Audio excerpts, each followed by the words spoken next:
Welcome to Life in Full Expression with me, your host, Beth Wolfe. In this show, we will explore, elevate, expand, and learn how to live your best life. Have you ever wondered what it feels like to live your life in full expression or create an expansive vision for your future? Get ready to be energized to fully express yourself, discover your heart's clarity for dynamic direction in life decisions, and develop your unique capabilities so you are delivering your ever-increasing capacities into your world. Join me, Beth Wolfe, and unleash the limitless capabilities of your soul, experiencing amazement, collaboration, fun, and purpose. Life in Full Expression starts now. Welcome, you amazing souls. I am excited to be here with you on this Monday. If you're listening live, I'm just super excited that you're here and really investing in yourself to have a life in full expression. So I get to be your host, Beth Wolfe. Today, we're going to be talking about 3 strategies to break the cycle of problems. So I'm going to be a little funny here. If you don't have any problems, you probably don't need to listen. So you can probably tap out, go off, do something else. But if you've got problems, situations, conditions, and circumstances in your life that you don't like, and you also would like to be asking yourself this question: why do these same problems keep showing up over and over and over again?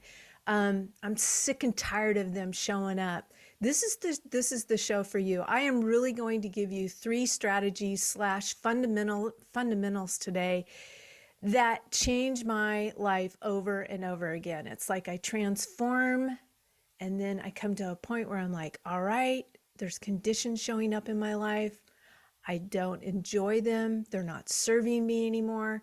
So then I instigate these 3 strategies again, and it breaks me out of a cycle that I'm having. It's almost like I've fallen asleep to these strategies. But honestly, I think this is a little bit about just living this human life, that sometimes we just fall asleep, take a little nap, and then we wake up to awareness that, hey, wait a minute, I don't like what's going on in my life right now. So we're going to dive into 3 dimensions of the 7 dimensions of life in full expression. It's not just 1 or 2, but I love to be a proponent of a harmony, a rhythm in life. And so today, out of the 7 dimensions that I've talked about, we're going to look at really the emotional dimension. The psychological is probably one of the major ones we're going to work on today. And what that means is we're going to really look at our mental states of beingness in a nutshell. And we're also going to be looking at the spiritual development dimension, the intellectual dimension, which is really your ability and my ability to think and learn from our life experiences, and then to be open to new ideas. So what are these 3 strategies that I have promised you? Number 1 is I'm going to help you learn how to make an uncritical self-observation. Yep. Not going to be judging yourself. It's going to be uncritical. Then I'm going to teach you the second strategy and fundamental of this, and it's about how to define an aim in life, a target, if you want to call it a goal. But I'm challenging you that it's more than a goal of writing down on a piece of paper. This goal has got emotion to it. This aim has got emotion to it. You are vested into it. And then third strategy and fundamental is detachment. So we've got self-observation, aim, and detachment. That's what we're going to look at today. And it comes from truly one of my favorite authors. I have a lot of them because I love to read books. I love wisdom. I love trying on wisdom, like trying it on in my own life, applying it, seeing how it works. But if you've listened to me before, you know that Neville Goddard is one of my favorite authors. He helped really transform my thinking quite a bit. So let me tell you a little bit about Neville. He was actually born in 1905 in Barbados. He made his transition off this earth in 1972, and he was one of the great self-improvement teachers of the 20th century. And he had an amazing, striking practical interpretation of the Bible and has helped thousands, probably if not hundreds of thousands of people transform their lives. And he really does remain some of the best spiritual advice ever recorded in American history. And one of the reasons why he helped me so much is I grew up with the Protestant Bible and looking at, how to fit in and all that goes with that Bible. There's some amazing wisdom in it, but a lot of it did not make sense to me when someone was telling me that it's the infallible Word of God, the historical Word of God. It contradicted itself so much in my mind as I spent decades studying it. And then I got to read a little bit about Neville. It's almost like, he opened up my mind to so much more of wisdom teachings around the world. And he is a master at explaining how the Bible can be understood metaphysically. And that's what we're going to work on today. We're going to work on metaphysics, which is really the mind and science. We're going to be doing that together. And that really fascinates me, is metaphysics, because it's really a rebirth of a radical psychological change. All right, let's kind of break that down a little bit into everyday language. If you don't like the conditions you have right now, you know where to go change it is on the inside. The meta, the mind, what you're thinking, what you're feeling. And he was just a master at basically these drop the mic phrases where you're listening, you're like, oh my goodness. And it just opens your mind. So that's why it has helped me so much. And I want to help you really know that you can bring your own alchemy, your own artistry, and your own adventure of life. And you can use these amazing strategies and fundamental skills. So part of the reason why I chose this for my podcast today, and I wanted to share you a little bit about me, is I've just come off about 7 to 8 months of a lot of rigor, working with a very extensive grant here in my state of putting out a lot of education and curriculum, branding, website, and really putting myself into a lot of work. And as I came through it, I was like, wow, I'm not only tired and exhausted, but I feel like I've lost my aim. Or, I was moving through so much of that with intensity that I just wanted to take a breath this month of July. And so I'm inviting you to take a breath with me if you want to. Have you been through some really hard stress, some rigorous times? If you have, then this are 3 mental strategies that I'm going to give you today that are super cool. So let's start off with the uncritical self-observation. And this question is really, what's the first thing that you and I get to change to transform and break the cycle of a current problem or a current condition that you're experiencing? So just take a pause for a moment as you're listening to this. What problem and condition are you experiencing right now that has been cycling in your life that you really don't like? What is it? Take a moment and think about it. So even if you have to pause this a little bit, if you're not listening to it live, you can pause. So for change to actually happen and begin to happen in you and I, each one of us gets really going to start with discovering the very person that we are, and then we can change it. And that's where this uncritical observation is going to take place. Neville begins to tell us that to discover ourselves, we really get to look at what are our current reactions in life right now. That's where you want to begin to observe. How are you and I reacting to life right now? Now, as I read this and some of the notes that I've made for this podcast, I love to put things in questions on the margin of the books that I read. And so right now, I really want you to ask yourself and put it out there of, what ways are you reacting to life right now? What does that look like?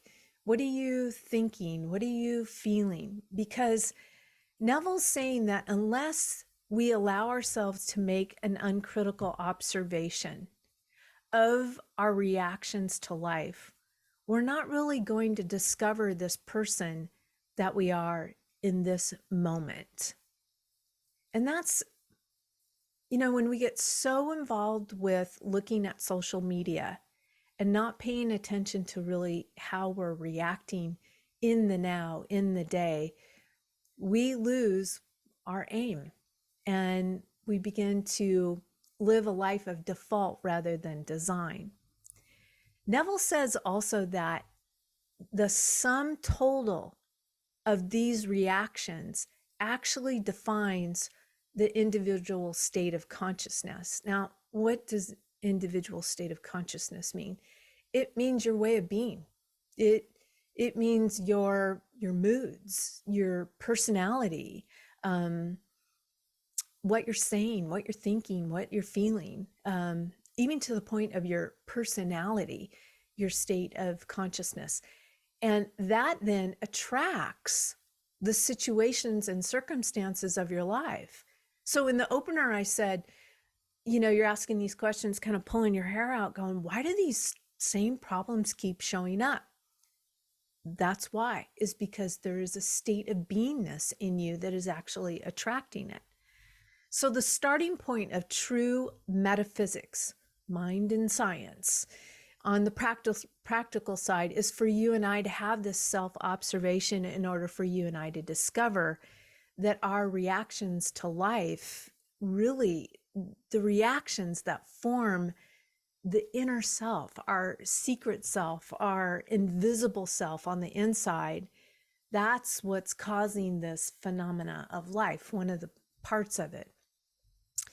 So here Neville is giving us an incredible, simplistic, yet a lot of us, a skill that has not really been mastered very well. I certainly wasn't even aware of this very much until about 10, 15 years ago did I have a clue that observing my reactions was really going to unveil my current state of mood and thinking and personality. So I don't know about you, I put in my notes here, but elementary school, junior high, high school, college, university, postgraduate work, I never had anyone teach me this strategy of self-observation. I've heard of criticism or people being self-critical, but not an observational skill. And I want to put it out into the airwaves that what if more and more of us practice this skill? So there's a great quote that Neville gives in this little book that he calls The Wealth Mindset, where I've gotten a lot of these notes out of, and it was by Emerson. And he said that man surrounds himself with the true image of himself. What we are, that only can we see. So just imagine you are surrounding yourself. I'm surrounding myself with the true image of myself that I am, that only I can see. A little bit deep, but marinate on that, what Emerson said. The definite correction between what is in the outer and what is in the inner part of us. And it always is our inner state that attracts our outer life. Therefore, the individual must always start on the inside with us. And that's what I did recently as I came out of this really arduous set of months where I was really deep in a lot of work. He says that it's oneself that must be changed. And man, in his or her blindness, is quite satisfied with himself or herself, but heartily dislikes the circumstances and situations of our life, right? So he or she feels this way, not knowing that the cause of his or her displeasure lies not in the condition, nor the person with whom maybe you might be displeased with, or I might be displeased with, but in the very self of he or she, me, you, like so much. He goes on to say that not realizing that who you and I surround ourselves with is the true image of ourself, and that you and I, it really only you and I can see. So if you and I are actually shocked when we discover that it's always been there, and this is an interesting thing that Neville says, that when I read this, I was like, wow, this is a drop the mic. So we realize and discover that really our own deceitfulness has made us suspicious of others. Interesting that Neville's saying that. So self-observation would reveal this deceitful one in all of us. And this must be accepted before there can be any transformation of ourselves. And at this moment, I'd like to invite all of us to try to notice our inner state of thinking and feeling. And here's a couple questions that Neville gives us in this short lecture. So write these down. First question, to what thoughts are you consenting to right now about yourself? What thoughts am I consenting to? And then the second question to write down is, with what feelings are you identifying with? Again, this is all a discovery process. So you and I must be ever careful of where we are within ourselves. Most of us think that we're kind of loving, generous, tolerant, forgiving, and noble. I love to think that of myself. And there's times that I am that.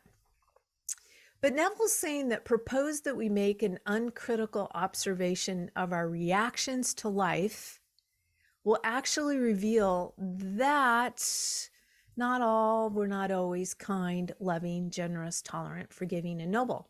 I actually experienced that about myself just this last week. There was parts of that I was like, oh, I didn't really enjoy that part of myself. So this is where, when I'm reading something like this, I will actually take a pause and look at these important questions and ask myself, all right, what thoughts am I consenting to right now? And what feelings am I actually identifying to and with myself? So actually, I took some time this last week as I was reading this text, and I said, okay, well, what's going on after? And I wanted to take a pause, as I shared with you.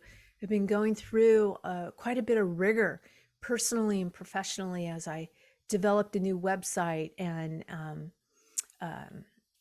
branding, and this amazing opportunity to work with the state of Washington on a grant, and watching my body go through this, and it held in there, it did well. But also, as I went through this, I actually went into a state of beingness, and I want to share with you what I was consenting during this time. And what I found I was consenting to was being physically inactive. I was being undisciplined. I was being around a certain level of annual income, like I'm being accepting that as the norm. I was being slightly disorganized in my business because I was just allowed myself to really be super busy. And I wasn't taking great care of this amazing body and mind that was doing all of this work. And I ended up being too overloaded. And then another one that I am still consenting to, like I'm consenting to this thinking and this feeling, is being separated from my amazing daughters, Maddie and Ellie. Some of you guys know a little bit about my story. I completed a divorce and a marriage, and my daughters have kind of come in and out of my life the last, like 7 years.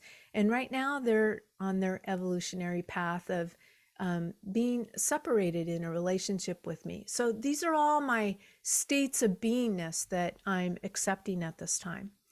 Now, the second question was a little bit more challenging on what am I feeling? And I noticed that as I took a little bit of time with this, that I was feeling frustrated and sometimes actually having jealousy and a bit of anger and tired and exhausted and sad, but also there was parts of being thankful and grateful. And so just taking stock of what was going on in my feelings. So I want to invite you to answer those two questions and join me in this uncritical self-observation so that where we can start. Now, the purpose of this, before we go to our first break here in a minute or so, is that Neville uses the term rebirth, okay? It's really to signify a change or a transformation. And he says rebirth is really dependent on the inner work of oneself. Now, that may not be new information to you, but no one can be reborn without changing self from the inside. And this is where he's coming from a lot of scripture. And it just really helped me as he has explained this in such a different way, in such a metaphysic way. So he has a formula that I just want to give to you, that in order for you to break the cycle of the problems that you're having, the conditions that you're having, is really a rebirth. And it starts with you taking notice of your current reactions. And in order for you to change that, you get to change your reactions, which is going to change your state of being, your consciousness, and you will experience a rebirth. So that I unloaded a fair amount in this first part of this episode. So way to hang in there. We're going to take a short break. And while we're on the break, I want you to work on those questions. And we're going to come back with the second strategy and fundamental of breaking the cycle. And it's all about defining your aim. So let's take a short break. I'll be right back after this short message.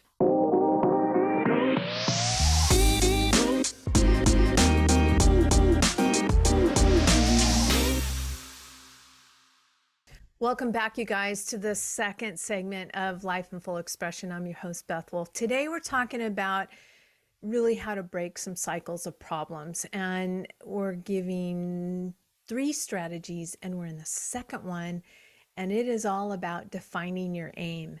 Now, the word aim can be synonymous with intention, goal, but I'm not talking about just a simplistic goal. I'm talking about a very targeted aim that has a lot of specificity to it, and also a lot of great feelings and emotion. If this is something that you're really interested in, you can go to my website at www.bethwolfe.com, and I have a free download for you. It's really looking at your 7 dimensions of life in full expression assessment, and you can actually begin to create your definite aim. So go there and download that free PDF, and you can start working on this as we're going through it right now. So number 2 strategy is about define your aim. So we've looked at an uncritical observation. Now we're going to take aim. It's almost, I want you to imagine a picture that you're shooting an arrow and you're looking at a target. And before you do anything, you take in a breath, you pull that bow back, that string back, and you have it right by your cheek, and your eyes are taking aim at that target. Now, if you take your eyes off that target and let go of that arrow, you're going to have less of a chance at actually hitting the target. But if you keep your eyes on the target, you're aiming at it. That's the energy I want you to take into this segment, is keeping your aim really diligent on there. So we've discovered that uncritical observation. And because of who we are in secret, okay, the invisible that's going on inside of us, our thinking and feeling, is actually who is showing up in your life and my life right now. So if you're not enjoying the current conditions and circumstances and situations in your life, don't look outward. That's going to be a waste of a lot of your energy. So the aim is really coming from within, and a very intentional, emotionalized energy. So really, you and I must, throughout our conscious waking day, okay, we get to notice each one of our reactions in regards to this aim. So I want you to imagine that you've already taken the assessment off my website. Let's just imagine it for a moment. You've assessed your life, you've done an observation of it, and now you've created your aim. And now you are, through your waking day, looking at your reactions in regards to that aim. And I'm going to explain this a little bit more. The reason for this is that everyone lives in a definite state of consciousness. Your mood, your thoughts, your personality, we're all living there. And that state of consciousness that we've already described is the sum total of our reactions to life. So I want to highlight that so far, you and I are the sum of our reactions to life. Therefore, in defining an aim, you and I are going to be defining a new state of consciousness, new thoughts, new feelings, new moods, and you might even have a different and phenomenal personality, which, like all states of consciousness, have its reaction to life. So, for example, if a rumor or an idle remark could cause an anxious reaction in you and I, let's say somebody says something to you and we look at each other and go, whoa, that kind of triggered me a little bit. Yet it didn't cause a reaction in another person. This is positive proof that the two people, you and I, but not that other person, actually are living in different states of consciousness. That other person that wasn't reacted by what was said, they don't have our same thinking and feeling. Theirs is different. So, because if it wasn't, then they'd have the same reaction that we did, but they didn't. So if you and I define our aim, our target, imagine the bow and arrow. You've got the target in front of you, that it's noble, generous, secure, kindly, individual, that you're amazing. Knowing that all things are this state of consciousness, you can easily tell whether you're faithful to your aim in life by watching your reactions to daily events. Now wake up to that. Let me say that again. You're going to be able to tell if you're faithful to that aim by watching your reactions to daily events. Another way to say this is notice what you're noticing. So again, highlighting being faithful to your ideal, to your aim. You got to have an aim first. And are you being faithful to it? Are you staying awake enough during the day to actually observe what you're reacting to and how you're reacting? Now, all the power's inside of you. Do you notice that? It's not outside of you. It is really a state of freedom that is quite extraordinary. Now, if you're faithful to your ideal, your aim, your goal, your intention, your reactions will conform to your aim. Yeah, for you'll be identified with the aim, and therefore you'll be thinking from your aim.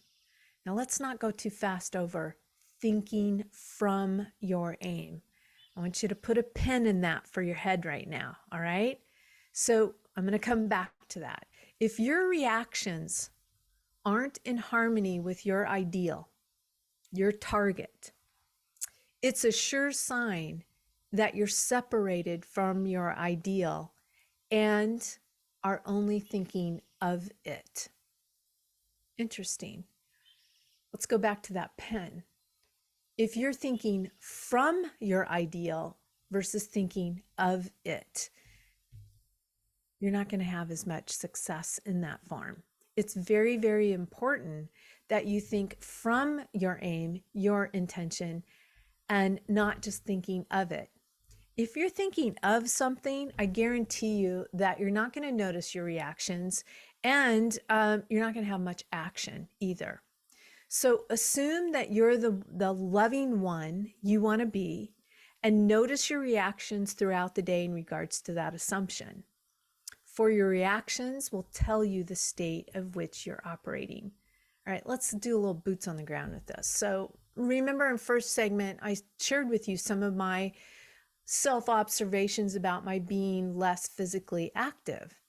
And so if I am now thinking from I am a physically active person, that I am noticing my reactions to the day. So before I took this little assessment of myself, I was sitting quite a bit, not doing as much walking. I walk 4 or 5 miles 3 or 4 times a day, not a day, excuse me, a week. And I just stopped doing it because I had so much work. So now that I have my eyes on a new target and I am coming from that I am a physically active person, I would be sitting just in the last 2-3 days. I'm like, my reactions to that is I would be doing something physical. So I'm on my spin cycle, I'm on my total gym, I'm going for walks. And so that's thinking from it. I'm allowing that intention to actually pull me into action. So notice the difference. If I was just thinking of it, I really wouldn't be doing anything, right? So again, I invite you to go and download that Life in Full Expression Dimension Assessment on my website and dive in and create that aim and get that self-observation going.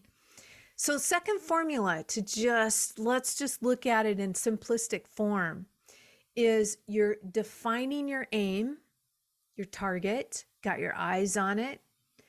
You're noticing in your waking day your reaction from this aim.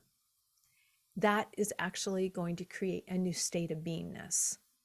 Simple as that. Define your aim.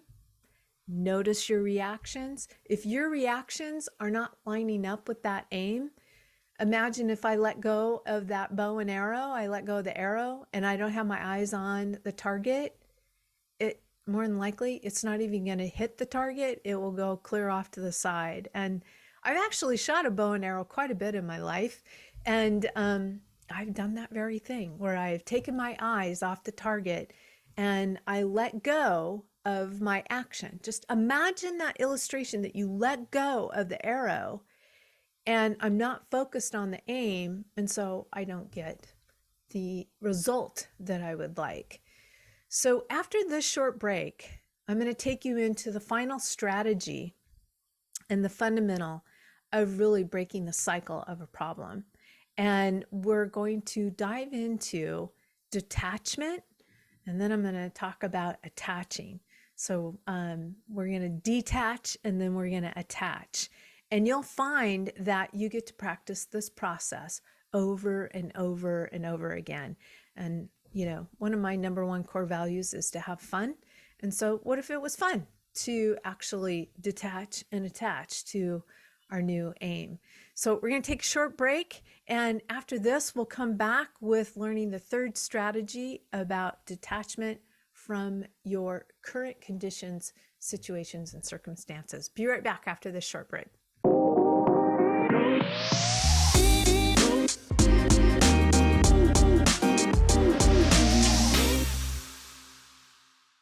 Welcome back, you amazing people, to this last segment on breaking the cycle of your problems. The third strategy to really break the cycle of problems is detachment from. So as we look into this third cycle, Neville says that having discovered that everything is a state of consciousness, okay? Your moods, your thinking, your feeling, made visible, and having to find that particular state of being which we want to make visible, we now set about the task of entering such a state. So if just making it simplistic, it would be almost like, you're in a really freezing cold environment. You don't like being freezing cold. It's not your gig. And you would love to be in a tropical place, so just allow your mind that you're entering into a different state of environment, just like you would if you were in a snowy to a tropical. That's kind of what Neville is talking about. But we're doing all this work on the inside. It's one of the things that I love to share with my clients. I'm like, hey, if you want to take something that's invisible inside of you and make it visible, I love doing that. Let me be a part of that. I love to help people. So, entering such a new state is really about moving first psychologically from where you are to where you desire to be. Now, a lot of times in this earth and this culture that I live in America, we think that we want to step into physical action first. And I would encourage you that the secret sauce, the super conscious is really to move psychologically first before you move physically. How many times have you seen Olympic athletes, a diver, a swimmer, a ski jumper, anything? You can see them closing their eyes and they're moving their arms and they're mentally going through everything that they're going to do in that particular Olympic event. Why don't we do that in our everyday life? What if we did? That's how powerful our mind and our imagination, that mental faculty is. And basically, they're just putting themselves into a cognitive, they're using their memory in a future way rather than just remembering what happened in the past. So the purpose of practicing this detachment is actually for you and I to separate ourselves from the present reactions to life and attach ourselves to our new aim of life and our new reactions. And I want to emphasize it's a practice. And so Neville gives another formula in this really short, concise lecture that he gives, that practicing detachment plus attaching yourself to your aim is going to equal a new state of being, which means you're not going to be experiencing the same problem. You're going to get yourself out of that cycle. So the inner separation must be developed by practice. So if you want something to snap your fingers and it's just going to be done, it's not going to happen that way, not in this three-dimensional way right now, as far as I know today. So what you want to do first is we get to really separate ourselves from these undesirable inner states. And you want to go, yeah, Beth, easier said than done. And I completely agree with that statement, simply because we always, sometimes we are taking every mood and every reaction that, oh, that, Beth, that's just the way it is. It's just the way it is. Have you heard that statement? And then we just become identified with those ways. It's just like, I don't have the energy. I don't want to fight that. It just seems really hard to me. So that's a lot of times why we will go, I don't even want to detach. That seems like too much work. So if you can relate to that, Neville's very aware of that. So when you and I have no idea that our reactions are only states of consciousness from which it's possible to separate ourselves, well, we just go around and around in the same circle of problems then, not seeing them as inner states, but as outer situations. And a lot of times when we just feel that it's outer conditions, circumstances, and situations, it's overwhelming. You just want to give up. You just want to stay in bed and put the covers over your head, because when you and I just look out at the world and maybe the state of our nation or the state of our state or the state of your community, and you just go, that is too much to take in. That's when you'll just kind of go, it's not even worth this detachment. Because, you don't want to detach yourself from the world around you.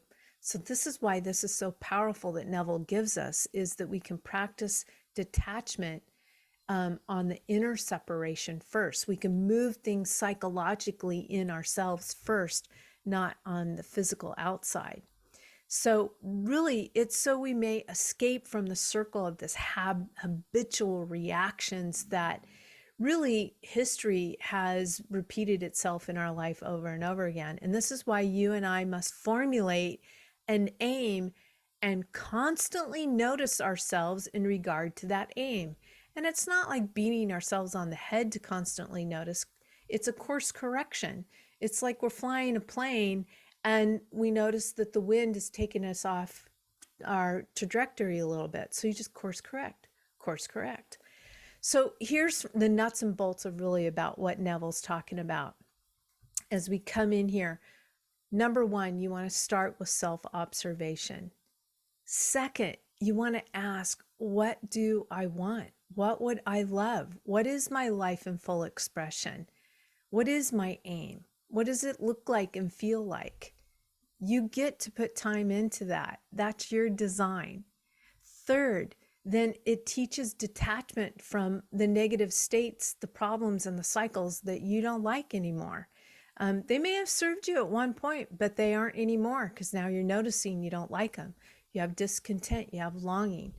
And fourth, then you attach yourself to your aim, your goal, your intention, that life in full expression. And all of this is accomplished by you and I frequently assuming, this is one of my favorite phrases from Neville Goddard, is assuming the feeling of your wish fulfilled. You assume the feeling. You practice it psychologically on the inside, just like those Olympic athletes do. So we must, and we get to practice separating ourselves from our negative moods, thoughts and feelings, or the reactions that we're having in life, and the thoughts, even in the midst of all the troubles and the disasters of our daily life. If we wait for perfect conditions on the outside, that's probably not going to happen, right? So we go in and we practice this psychologically on the inside. No one can be different from what we are now unless we begin to separate ourselves from our present reactions and to identify ourselves with our aim. So one of the things I noticed as I was growing up and in my own marriage as it was completing, and I was even sharing this with my partner, Kelly, is I noticed that my reactions years ago were really strong. I would get very frustrated and angry, and a lot of energy would be put outside to my conditioned circumstances and conditions.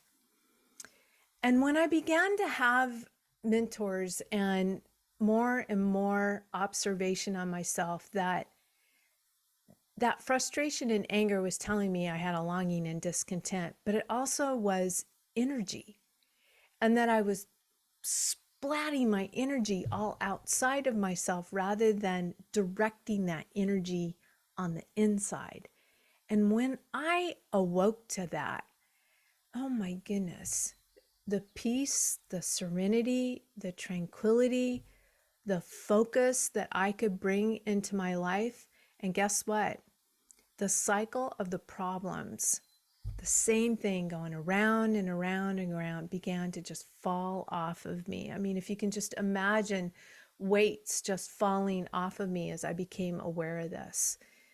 So detachment from negative states and assumption of the wish being fulfilled must be practiced in the midst of blessings and cursings of life.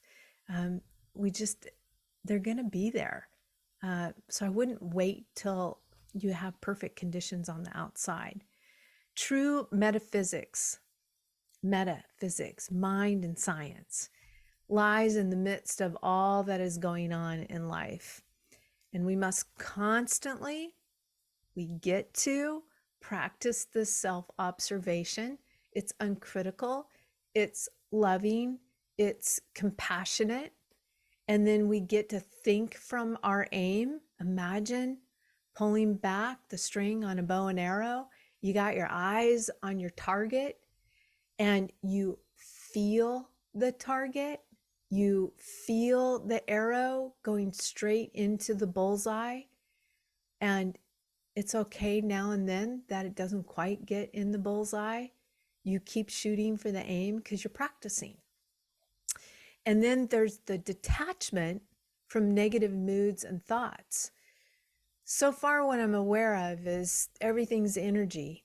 So if we're detaching ourselves from an energy that really no longer serves us, a thought, a feeling, then we actually make room in this amazing human vessel that's surrounded by your amazing eternal light, that it gets to make room for these new reactions to come in, and you then stay faithful to your aim in life.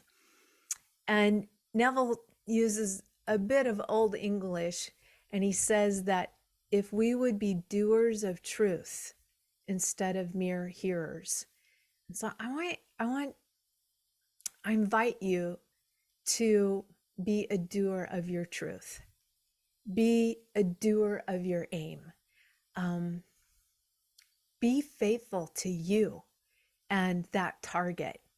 And it's okay if it doesn't hit the bullseye every time. What if it was fun just simply practicing this, practicing the fundamentals and these strategies, because they're actually going to help us rise to a higher and higher level of consciousness. And your current problems and that are cycling right now, they're going to fall away. And remember always, it's our state of consciousness that attracts our life. It's our state of being. It's our thinking, our feeling. And again, I'd say, what if it was fun to practice most of the time? There'll be times that you'll be out there that it won't be fun. But Neville ends this lecture and he says, start climbing. Just start climbing. And so with the metaphor that I've used today, it's like, start pulling the bow and arrow back and shoot that arrow at the target. This has been really helpful for me to reassess my own life and take a self-observation and not be critical with it, detach from things that are not serving me, and put in front of myself an aim that has really served me. So I want to leave you again, and that powerful questions are going to bring powerful answers, and Neville Goddard has given us some powerful questions. I invite you always to stay awake to your own greatness and express your soul and your essence in and for the world to explore, elevate, and expand in love. Thanks for joining me on this episode of Life in Full Expression, and I look forward to seeing you next week at 12 o'clock Pacific Standard Time on Transformation Talk Radio. Take care. See you then. Thanks for tuning in to Life in Full Expression with me, Beth Wolfe. Tune in each Monday at noon Pacific Time, 3 p.m. Eastern on TransformationTalkRadio.com. Be your most elevated self and pursue a path of fulfillment, clarity, expansion, fun, and living your best life. If you would like to discover the 7 dimensions of your life blueprint of expression, to fully express yourself, reveal your heart's clarity for dynamic direction, and activate your unique capability, visit BethWolfe.com. That's Beth, WOLFE.com.